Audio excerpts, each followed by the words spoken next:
kama ipasavyo, wala msitende dhambi, kwa maana wengine hawamjui Mungu. Ninasema hayo ni wafedheshe. Hebu mwambie jirani yako, tumia akili ndugu yangu ipasavyo. Akili yako ina kazi 4. Twende akili ya kwanza. Kazi ya kwanza ni nini? Tutasoma hapo kwenye projekta. Ya kwanza, akili yako inakusaidia wewe kujilinda dhidi ya watu na mazingira yanayokuzunguka. Ndio kazi ya kwanza ya akili. Dunia ina watu wema na watu wabaya. Dunia ina mambo mazuri na mambo mabaya. Dunia ina vyakula vizuri na vyakula vibaya, ina vinywaji vizuri na vinywaji vibaya. Dunia ina maeneo mazuri na maeneo hatarishi. Dunia imejaa wanaume wa maana na wanaume wa hovyo. Na nikwambie, huwezi kuwabadilisha waovyo wawe wa maana. Hata Mungu mwenyewe ameshagairi, amewaacha hivyo hivyo, wamejaa duniani watu wa hovyo. Dunia ina wanawake wa hovyo first class, wa hovyo pro max, na huwezi kuwafinyanga. Wewe sio mfinyanzi, wako hivyo hivyo. Jukumu lako ni kuhakikisha unajilinda dhidi ya viumbe wa hovyo. Dunia hii imejaa wachungaji matapeli wa hovyo balaa, na Mungu hawezi kuwaua. Wapo wamejaa duniani, ukijichanganya wanapita na wewe. Dunia imejaa matapeli wa ajabu. Hii ndio dunia ya Bwana, na sisi ndio tupo na hamna kitu utatufanya. Ukikutana na watu wa ajabu kila siku, maana yake akili yako inakusaliti mahali. Ukiona kila siku unakutana na wanaume wa ovyo, unasema mimi sina bahati. Sio kama una bahati, akili yako haifanyi kazi vizuri. Jamani, mimi sina bahati, mbona kila siku mabinti nao kutana nao ni wa ovyo? Shida sio wao, shida ni wewe. Haleluya. Ukikutana wewe kila siku marafiki zako wanakukwazaga tu, unakutana na watu matapeli tu, ujue shida ipo kwenye akili yako. Haleluya. Manake ni kwamba kuna namna akili yako inakusaliti, kwa sababu kazi ya akili ni kukulinda. Sio kila kinywaji kinafaa kwa matumizi, kuna vinywaji vingine havifai. Sijui kama naongea na mtu hapa. Huwezi kunywa kila kinywaji, huwezi kula kila chakula. Kuna umri unafika, lazima ujue kuna vyakula havifai kwa matumizi ya afya yako. Naongea na Wakristo hapa. Una Yesu ndani yako, lakini ukijichanganya ukanywa chakula cha ajabu, ukanywa sijui kinywaji cha ajabu, unakufa na mbinguni unaingia. Na malaika wanashangaa, umeingiaje? Sijui nimeingiaje. Kuisha habari yako. Duniani vipo vinywaji vya ovyo, unakufa. Haleluya. Kwa hiyo ukiona wewe ni mtu ambaye siku zote unakutana na matatizo, unakutana na matapeli, unakutana na watu wa ajabu, wanaume wa ajabu, hata kanisani, yani wewe hata kanisani kila siku unapataga habari mbaya, yani wambea wote ndio marafiki zako. Yani wakipata umbea wanakuletea wewe, ujue una tatizo fulani. Kwa nini hawawapigii watu wengine? Kwa nini wewe kila siku habari mbaya zinakufikia wewe? Kuna namna akili yako inawavuta kwako. Mwambie jirani yako, tumia akili yako ipasavyo. Hii dunia imeharibika. Anasema tumieni akili ipasavyo, wala msitende dhambi. Hii dunia imechafuka na Mungu anajua na ana cha kutusaidia. Tumia akili ipasavyo. Kuna biashara nzuri na biashara mbaya. Kuna biashara nzuri na biashara mbaya. Kwa nini unaingia pabaya? Kwa nini maeneo yako ni maeneo ya ajabu? Trust me, shida sio wao, shida. Ndio maana katika vitu ambavyo mimi huwa nawashangaa watu ni kwamba, Bwana nisaidie kuniletea watu wazuri kwenye maisha yangu. Hiyo sio kazi ya Bwana, hiyo ni kazi ya akili yako.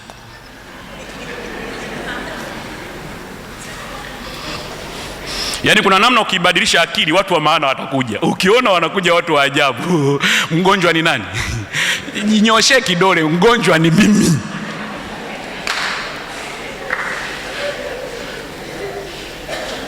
Haleluya. Kazi ya pili ya akili. Akili inatakiwa ikusaidie wewe kuwalinda wengine dhidi ya wewe mwenyewe.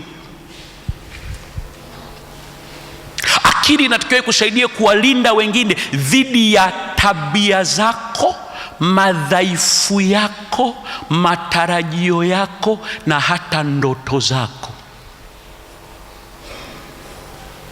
Unajijua una tabia mbaya, zingine unazijua. Unayajua madhaifu yako. Kifupi tu ni kwamba mtu mwingine hatakiwi kuteseka kwa sababu ya tabia zako mbaya.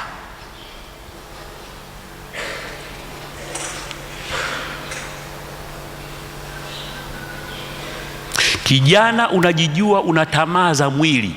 Hilo jambo liko nje ya uwezo wetu. Tulindie mabinti zetu kanisani. Jikaze, jikaze, jikaze. Swala la tamaa hatutakuingilia, lakini jikaze. Ukiona unashindwa kujikaza, unaharibu mabinti za watu, ujue akili yako haina akili vizuri. Yaani kiwango, dalili mojawapo ya kwamba umekomaa ni pale ambapo unajijua una tabia mbaya, lakini unajishikilia wengine wasiteseke kwa sababu ya tabia zako. Binti, unajijua wewe ni mkorofi, usiolewe, usitusumbulie kijana wa watu. Mimi nakwambia ni mtata, mimi nilikwambia ni mkorofi. Baki single. Baki single. Usitusumbulie wachungaji hapa kuwaletea kesi za ajabu ajabu wakati unajijua wewe ndio kipenesi. Haiwezekani ukawa mkorofi alafu ukataka kuolewa. Huwezi kuweka hivyo vitu sehemu mbili. Kwa hiyo unajijua wewe ni mkorofi, tafadhali kuwa single, nenda mbinguni. Na usilale na wakaka wa watu. Usilale na wakaka wa watu. Waachie. Kaa single hivyo hivyo, jikaze, kufa nenda. Hatutapambana na ukorofi wako, lakini usisumbue watu. Na usitusumbue kwenye maombi tu, ni kuombea, hatukuombei. Usitusumbue, unajijua kabisa, usitusumbue. Mchungaji niombee, yani umri unaenda, unajijua wewe ni mtata, unajijua. Sio swala la umri kwenda, hata Mungu mwenyewe anajua. Mimi mwenyewe ningekuwa mwanadamu nisingekuoa wewe binti. Mungu mwenyewe anajua. Siwezi fanya hii biashara.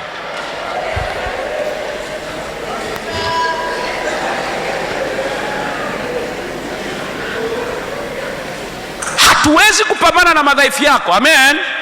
Hatuwezi kupambana na tabia zako mbaya, lakini tusaidie wengine tusiteseke kwa sababu ya mambo yako. Wewe ni mbea, jishikilie. Wewe ni mzushi, jikaze. Wewe ni mfitinishaji, jizuie, jizuie, jizuie. Weka mdomo. Kuna visauti vinakwambia piga umbea.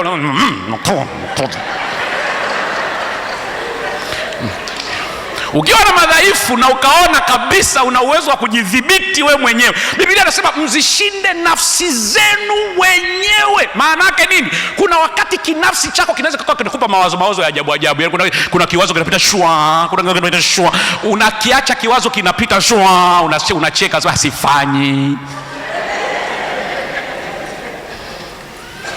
Hiyo ndio maana ya kushinda nafsi yako. Wengine mna matarajio.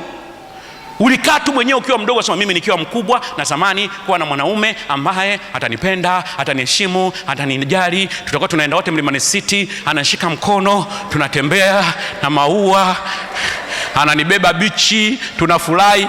Sikuwepo wakati unaweka hiyo mipango. Tumekutana utu uzimani, niko bize na injili, jishikilie. Mlimani City huendi, maua hupati, messages I love you sikupi, na mbinguni naingia.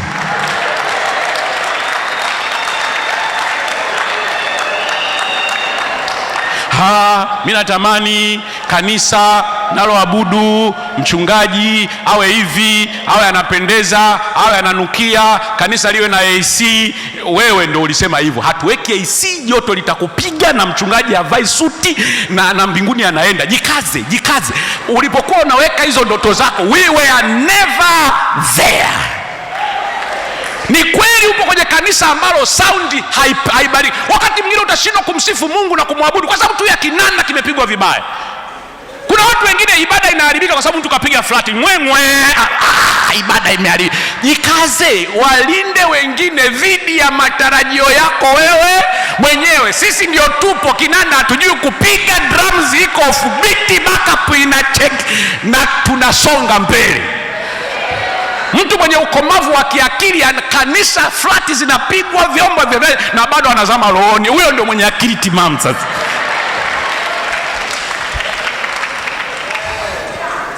halo, kuna unachokitaka na kuna ambavyo sisi ndio tupo. Na naongea na mtu mmoja hivi, uwe na uwezo wa kuacha watu wawe vile walivyo na maisha yako yasisimame kwa sababu ya namna jinsi watu walivyo.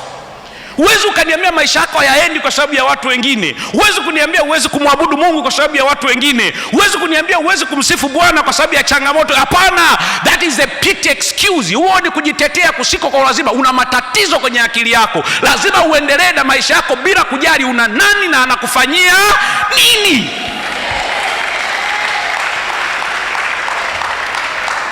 Unatoka asubuhi, mume amekukwaza first class, na unaenda ibadani na unamwabudu Bwana asifu hakuna kilichotokea. Ukimwangalia hivi unaona huyu naye ni binadamu kama binadamu wengine, na nitaendelea kumwabudu Bwana. Usiniambie huyo mwanaume ananizuia kuabudu Mungu. Una matatizo wewe. Huyo ndio mume wako, ulimchagua mwenyewe na hamna kitu utamfanya.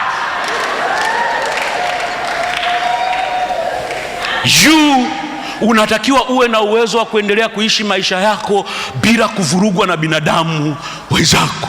Ukiona binadamu wenzako wanakuvuruga, ukiona mazingira yanakuvuruga, ukiona watu wengine wanakutoa kwenye uwepo, wanakutoa kwenye mstari, wanakutoa kwenye amani, maana yake kuna namna fulani wewe unashindwa kuwalinda na unashindwa kujilinda. Wengine mna ndoto. Mimi mwenyewe jamani, mimi napenda kuwatania watu jamani. Mimi Msukuma, tunapenda kupigiwa magoti kweli kweli. Usukumani kule Mwangaruka tena wamama ndio wanatupigia magoti kweli, tunafurahia. Bahati mbaya nikaoa Mchaga, ni kielele changu, sikutumwa na mtu, nikajikuta tu nimeoa. Ni kwa upendo, nilimpenda binti wa watu, lakini ndio hivyo, Uchagani na magoti ni mbingu na ardhi. Ananiheshimu lakini magoti ni kipengee.